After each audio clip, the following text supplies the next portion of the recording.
ಕೊಡ್ತೀನಿ. ಇಂದು 9ನೇ ತರಗತಿ SE2 ಅಂದರೆ ವಾರ್ಷಿಕ ಪರೀಕ್ಷೆಗಾಗಿ ಮಾದರಿ ಪ್ರಶ್ನೆ ಪತ್ರಿಕೆಯನ್ನು ಪೋಸ್ಟ್ ಮಾಡ್ತಾ ಇದ್ದೀವಿ. ಇದು ಬಂದ್ಬಿಟ್ಟು 80 ಅಂಕಗಳ ಪರೀಕ್ಷೆ ಇದೆ. ಸೊ ಖಂಡಿತವಾಗಿ ಇಲ್ಲಿರ್ತಕ್ಕಂಥ ಪರೀಕ್ಷೆಯಲ್ಲಿರ್ತಕ್ಕಂಥ ಪ್ರಶ್ನೆಗಳು ಬರ್ತಕ್ಕಂಥ ಚಾನ್ಸಸ್ ತುಂಬಾ ಇದ್ದಾವೆ.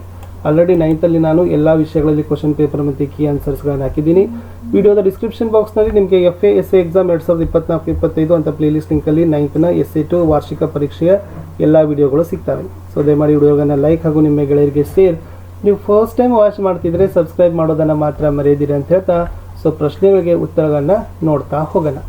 ಸೊ ಮೊದಲ ಮೇನ್ಸಲ್ಲಿ ಬಹು ಆಯ್ಕೆ ಪ್ರಶ್ನೆಗಳು ಇರ್ತವೆ ಸ್ನೇಹಿತರೆ, 8 ಇರ್ತವೆ. ಪ್ರತಿ ಸರಿಯಾದ ಉತ್ತರವನ್ನು ಆರಿಸಿ ಕ್ರಮಾಕ್ಷರದೊಂದಿಗೆ ಬರೀಬೇಕು. ಮೊದಲ ಪ್ರಶ್ನೆ, ಈ ಕೆಳಗಿನವುಗಳಲ್ಲಿ ಭಾಗಲಬ್ಧ ಸಂಖ್ಯೆ ಆಗಿದೆ ಅಂತ ಕೇಳಿದ್ದಾರೆ. ಸೊ ಯಾವುದು ಭಾಗಲಬ್ಧ ಸಂಖ್ಯೆ? ಸೊ ಭಾಗ ಹೋಗಬೇಕು. ಸೊ ಅದು ಆಪ್ಷನ್ ಸಿ 0.6 ಅಂತಕ್ಕಂಥದ್ದು ಸರಿಯಾದ ಉತ್ತರ ಬರ್ತದೆ.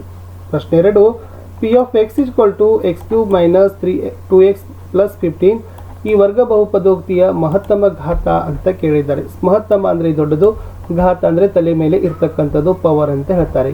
ಇದರಲ್ಲಿ ಯಾವುದರಲ್ಲಿ ಹೆಚ್ಚಿನ ಘಾತ ಇದೆ ಅಂದರೆ x ರ ಘಾತ 3 ಇದೆ. ಸೊ C3 ಅಂತಕ್ಕಂಥದ್ದು ಬಹುಪದೋಕ್ತಿಯ ಮಹತ್ತಮ ಘಾತ ಅಂತ ಬರ್ತದೆ. ಇನ್ನು ಮುಂದಿನ ಪ್ರಶ್ನೆ, ವೆರಿ ರಿಪೀಟೆಡ್ ಕ್ವಶನ್, ಮೂಲ ಬಿಂದುವಿನ ನಿರ್ದೇಶಾಂಕಗಳು ಯಾವುವು ಅಂತ ಕೇಳಿದ್ದಾರೆ. ಸೊ ಮೂಲ ಬಿಂದುವಿನ ನಿರ್ದೇಶಾಂಕಗಳು ಯಾವಾಗಲೂ ಏನಾಗಿರ್ತಾವಪ್ಪ ಅಂದ್ರೆ 0 ಮತ್ತು 0ನೇ ಆಗಿರ್ತಾವೆ. Option C is the right answer, 0 ಮತ್ತು 0.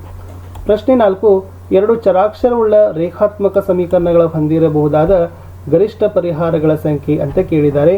2 ಚರಾಕ್ಷರಗಳಿದಾವೆ, ರೇಖಾತ್ಮಕ ಸಮೀಕರಣ ಐತಿ. ಸೊ ಅದು ಆಪ್ಷನ್ ಬಿ 2 ಅಂತಕ್ಕಂಥದ್ದು ಸರಿಯಾದ ಉತ್ತರ ಬರ್ತದೆ. So B2 is the right answer. ಪ್ರಶ್ನೆ 6, 2 ಪಾರ್ಶ್ವಕೋನಗಳ ಮೊತ್ತ 180 ಡಿಗ್ರಿಗೆ ಸಮ, ಆದರೆ ಆ ಕೋನವನ್ನು ಡ್ಯಾಶ್ ಕೋನ ಅಂತ ಕರಿತೀವಿ. ಸೊ 180 ಡಿಗ್ರಿಗೆ ಸಮಾನವಾಗಿರ್ತಕ್ಕಂಥ ಕೋನಕ್ಕೆ ನಾವು ಎಸ್ ಪರಿಪೂರಕ ಕೋನ ಅಂತ ಏನು ಮಾಡ್ತೀವಪ್ಪ ಅಂತಂದರೆ ಕರಿತೀವಿ. ಸೊ ಪರಿಪೂರಕ ಕೋನ ಇಸ್ ದ ರೈಟ್ ಆನ್ಸರ್. ಇದು 2 ಚರಾಕ್ಷರವುಳ್ಳ ರೇಖಾತ್ಮಕ 2 ಇದೆ. ಇದು 5ನೇ ಪ್ರಶ್ನೆ ಬಿಟ್ಟೆ ನಾನು. ಸೊ 5ನೇ ಪ್ರಶ್ನೆ ಏನಿತ್ತಪ್ಪ ಅಂತಂದರೆ ಯಾವುದೇ ಒಂದು ಬಿಂದುವಿನಿಂದ ಇನ್ನೊಂದು ಬಿಂದುವಿಗೆ ಎಳೆಯಬಹುದಾದ ಸರಳ ರೇಖೆಗಳ ಸಂಖ್ಯೆ. ಅಲ್ಲೇನು ಕೇಳಿದ್ದಾರೆ? ಸೊ ಒಂದು ಬಿಂದುವಿನಿಂದ ಇನ್ನೊಂದು ಬಿಂದುವಿಗೆ ಎಳಿತಕ್ಕಂಥ ಸರಳ ರೇಖೆಗಳ ಸಂಖ್ಯೆ ಎಷ್ಟು ಎಳಿಬೋದು? ಒಂದೇ ಎಳಿಬಹುದಲ್ಲ. So one is the right answer. ಪ್ರಶ್ನೆ 7, ವೃತ್ತವು ಒಂದು ಡ್ಯಾಶ್ ಆಕೃತಿಗೆ ಉದಾಹರಣೆಯಾಗಿದೆ ಅಂತ ಕೇಳಿದರೆ ಅದನ್ನು ಸಮತಲಾಕೃತಿಗೆ ಅಂತಕ್ಕಂಥದ್ದು ಉತ್ತರ ಬರ್ತದೆ. ಸೊ ಸಮತಲಾಕೃತಿ ಈಸ್ ದ ರೈಟ್ ಆನ್ಸರ್. ಇನ್ನು 8ನೇ ಪ್ರಶ್ನೆ, ವೆರಿ ಪಾಪ್ಯುಲರ್ ಮತ್ತು ವೆರಿ ಇಂಪಾರ್ಟೆಂಟ್, ತ್ರಿಭುಜದ 3 ಒಳಕೋನಗಳ ಮೊತ್ತ ಎಷ್ಟಾಗಿರ್ತದಪ್ಪ ಅಂದ್ರೆ ಆಪ್ಷನ್ ಎ 180 ಡಿಗ್ರಿನೇ ತ್ರಿಭುಜದ 3 ಒಳಕೋನಗಳ ಮೊತ್ತನೇ ಆಗಿರ್ತದೆ ಅಂತಕ್ಕಂಥದ್ದು. ಇನ್ನು ಸೊ ಮುಂದಿನ ಪ್ರಶ್ನೆಗಳು ಕೂಡ ಒಂದಂಕದ ಪ್ರಶ್ನೆಗಳೇ ಇರ್ತವೆ, ಅವುಗಳನ್ನು ಕೂಡ ನೀವು ಆರಾಮಾಗಿ ಬರಿಬೋದು. 9ನೇ ಪ್ರಶ್ನೆ, ಚಕ್ರೀಯ ಚತುರ್ಭುಜ ಅಂದರೆ ಏನು ಅಂತ ಕೇಳಿದ್ದಾರೆ. ಯಾವುದಕ್ಕೆ ಚಕ್ರೀಯ ಚತುರ್ಭುಜ ಅಂತೀವಿ?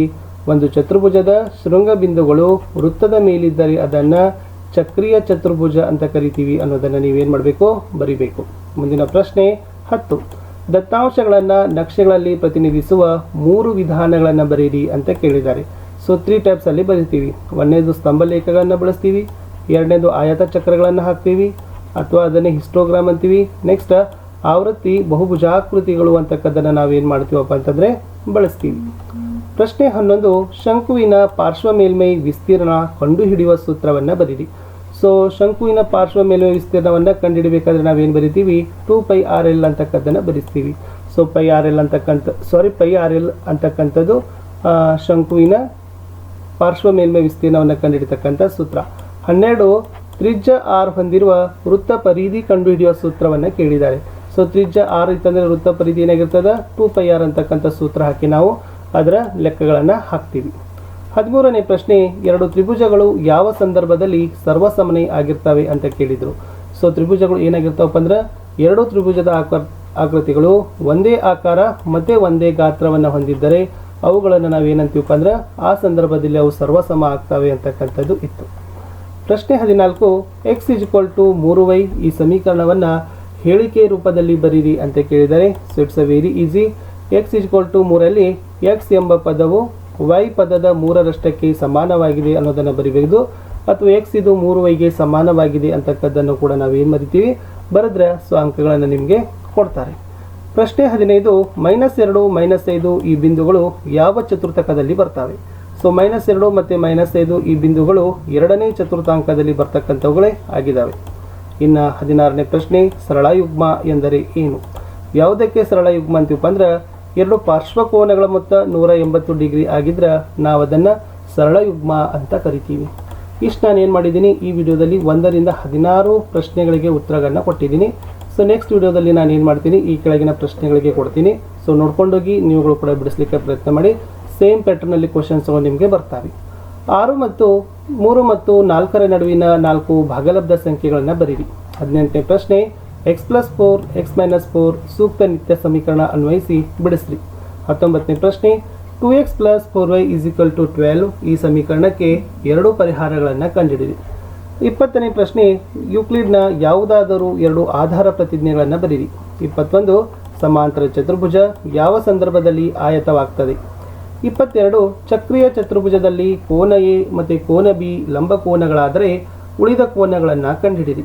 23, ಒಂದು ಶಂಕುವಿನ ತ್ರಿಜ್ಯ 4 ಸೆಂಟಿಮೀಟರ್, ಎತ್ತರ 14 ಸೆಂಟಿಮೀಟರ್ ಆದರೆ ಶಂಕುವಿನ ಘನಫಲವನ್ನು ಕಂಡುಹಿಡಿಯಿರಿ.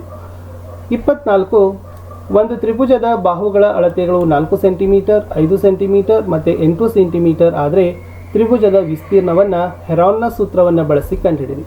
3 ಮಾರ್ಕ್ಸ್ ಕ್ವಶನ್. √2 ಅನ್ನು ಒಂದು ಸಂಖ್ಯಾ ರೇಖೆ ಮೇಲೆ ಗುರುತಿಸ್ರಿ. p of x = x³ + 2x² - 3x - 5 ಇದರಲ್ಲಿ p1 p0 p1 ಮತ್ತು p-1ರ ಬೆಲೆಗಳನ್ನು ಕಂಡುಹಿಡಿಯಬೇಕು. ಇನ್ನು ಕೋನಗಳ ವಿಧಗಳನ್ನು ಚಿತ್ರದೊಂದಿಗೆ ಬರೀಬೇಕು. ಒಂದು ಅರ್ಧಗೋಳದ ತ್ರಿಜ್ಯ 14 ಸೆಂಟಿಮೀಟರ್ ಆದರೆ ಅದರ ಪಾರ್ಶ್ವ ಮೇಲ್ಮೈ ವಿಸ್ತೀರ್ಣ, ಪೂರ್ಣ ಮೇಲ್ಮೈ ವಿಸ್ತೀರ್ಣ ಮತ್ತು ಘನಫಲವನ್ನು ಕಂಡುಹಿಡಿಯಿರಿ. ಆಮೇಲೆ ಇಲ್ಲಿ ರಾಜ್ಯ ವಿಧಾನಸಭಾ ಚುನಾವಣೆಯ ಮತದಾರರ ಫಲಿತಾಂಶದಲ್ಲಿ ವಿವಿಧ ರಾಜಕೀಯ ಪಕ್ಷಗಳ ಗೆದ್ದ ಸ್ಥಾನಗಳನ್ನು ಕೊಟ್ಟಿದ್ದಾರೆ. ಅವುಗಳನ್ನು ಯಾವ ರಾಜಕೀಯ ಪಕ್ಷ ಹೆಚ್ಚು ಸ್ಥಾನಗಳನ್ನು ಗೆದ್ದಿದೆ ಅಂತ ಕೇಳಿದ್ದಾರೆ. ಸೊ ಮೇಲೆ ನಿಮಗೆ ಗೊತ್ತಾಗ್ತದೆ ರಾಜಕೀಯ ಪಕ್ಷಗಳಿರೋದು ಇಲ್ಲಿ 70 ಇದೆ. ಸೊ ಇದು ಇ ಅಂತಕ್ಕಂಥದ್ದೇ ಬರ್ತದೆ. ಪ್ರಶ್ನೆ 2, ಯಾವ ರಾಜಕೀಯ ಪಕ್ಷ ಕಡಿಮೆ ಸ್ಥಾನಗಳನ್ನು ಗೆದ್ದಿದೆ ಅಂತ ಕೇಳಿದರೆ 10 ಇದೆ. ಇದು ಸಿ ಅಂತ ಬರ್ತದೆ. ಯಾವ ರಾಜಕೀಯ ಪಕ್ಷಗಳು ಸಮನಾದ ಸ್ಥಾನಗಳನ್ನು ಹೊಂದಿದ್ದಾವೆ ಅಂತ ಕೇಳಿದ್ದಾರೆ. ಇಲ್ಲಿ 15 ಅದ, ಇಲ್ಲಿ 15 ಅದ, ಬಿ ಮತ್ತು ಡಿ ಅಂತಕ್ಕಂಥದ್ದು ಬರ್ತದೆ. ವೆರಿ ಈಸಿ ಆಗಿರ್ತಕ್ಕಂಥದ್ದನ್ನು ಬಿಡಿಸ್ಬೋದು. ಇನ್ನು ಸಮತಲಾಕೃತಿಗಳು ಮತ್ತು ಘನಾಕೃತಿಗಳು ಅಂದರೆ ಏನು, ಅವುಗಳಿಗೆ 2 ಉದಾಹರಣೆಗಳನ್ನು ಕೊಡಿ. ಈ ಚಿತ್ರದಲ್ಲಿ ಕೊಟ್ಟಿದ್ದಾರೆ. ಪಿ ಏನು ಸೂಚಿಸ್ತದೆ? ವೃತ್ತ ಕೇಂದ್ರ. P Q, A B, O S, O P, O ಕ್ಯೂಗಳನ್ನು ಏನು ಸೂಚಿಸ್ತದೆ ಅನ್ನೋದನ್ನು, ಯಾವುದು ತ್ರಿಜ್ಯ, ಯಾವುದು ವ್ಯಾಸ, ಜ, ಪರಿಧಿ, ವೃತ್ತ ಭಾಗಗಳಂತ ಕರೀತಾರೆ. ಅದನ್ನು ನೀವು ನೋಡಬೇಕು. ಇನ್ನು ಬಾಹುಗಳ ಮತ್ತು ಕೋನಗಳ ಆಧಾರದ ಮೇಲೆ ತ್ರಿಭುಜಗಳ ವಿಧಗಳನ್ನು ಬರೀರಿ. ಆಮೇಲೆ ಸೊ ಇದು ನೋಡಿ 0.235 ಇದನ್ನು ಪಿ ಆಫ್ ಕ್ಯೂ ರೂಪದಲ್ಲಿ ವ್ಯಕ್ತಪಡಿಸಿ. ಇದು ಮೋಸ್ಟ್ ಇಂಪಾರ್ಟೆಂಟ್ ಅದ, ನಿಮಗೆ ಬಂದೇ ಬರ್ತದೆ. ಇನ್ನು 34ರಲ್ಲಿ 4 ಮಾರ್ಕ್ಸ್ ಕ್ವಶನ್ಸಲ್ಲಿ ಕೇಳಿದ್ದಾರೆ. ಕಾರ್ಟೀಷಿಯನ್ ಸಮತಲದಲ್ಲಿ ಗುರುತಿಸಬೇಕು. 4 2 0 3 -5 4 5 0. 35 ವೃತ್ತದಲ್ಲಿ ಸಮನಾದ ಜಾಗಗಳು ಕೇಂದ್ರದಲ್ಲಿ ಸಮನಾದ ಕೋನಗಳನ್ನು ಉಂಟು ಮಾಡ್ತದೆ ಅಂತಲೇ ಸಾಧಿಸಿ. ಇನ್ನು ಹೊಂದಿಸಿ ಬರೆಯದಲ್ಲಿ ಕೊಟ್ಟಿದ್ದಾರೆ. ಇದನ್ನು ಕೂಡ ನೋಡ್ಕೊಡ್ರಿ. ನಿತ್ಯ ಸಮೀಕರಣ ಉಪಯೋಗವನ್ನು ಮಾಡಿ ಬಿಡಿಸ್ಲಿಕ್ಕೆ x + 3y + 2z² m - 2n ಹೋಲ್³ ಕೊಟ್ಟಿದ್ದಾರೆ. ಸೊ ಲಾಸ್ಟ್ 5 ಮಾರ್ಕ್ಸಿಗೆ ಸ್ತಂಭ ನಕ್ಷೆ ಕೊಟ್ಟಿದ್ದಾರೆ. ವಿಷಯ ಇದೆ, ಖರ್ಚಿದೆ, ಯಾವುದಕ್ಕೆ ಅತಿ ಹೆಚ್ಚು ಖರ್ಚು ಮಾಡ್ತಾ ಇದ್ದಾರೆ, ಯಾವುದಕ್ಕೆ ಅತಿ ಕಡಿಮೆ ಖರ್ಚು ಮಾಡ್ತಿದ್ದಾರೆ ಅನ್ನೋದನ್ನು ಸ್ತಂಭ ನಕ್ಷೆಯಲ್ಲಿ ಸೂಚಿಸಿದರೆ ಸೊ ನಿಮಗೆ ಅಂಕಗಳನ್ನು ಕೊಡ್ತಾರೆ. ಸೊ ನೆಕ್ಸ್ಟ್ ವಿಡಿಯೋದಲ್ಲಿ ಖಂಡಿತವಾಗಿ ಈ ಉತ್ತರಗಳು ನಿಮಗೆ ಬರ್ತಾವೆ. ಡೋಂಟ್ ವರಿ, ನಾನು ಅದನ್ನು ಹಾಕ್ತೀನಿ. ಸೊ ಎಲ್ಲ ವಿಷಯಗಳಲ್ಲಿ ಬರ್ತಾ ಇದ್ದಾವೆ, ಅವುಗಳನ್ನ ನೋಡಿ ಸದುಪಯೋಗ ಪಡಿಸಿ ಅಂತ ಹೇಳ್ತಾ ಸಿಗುವ ಹೊಸ ವಿಡಿಯೋದಲ್ಲಿ. ಅಂಟಿಲ್ ಟೇಕ್ ಕೇರ್, ಬಾಯ್.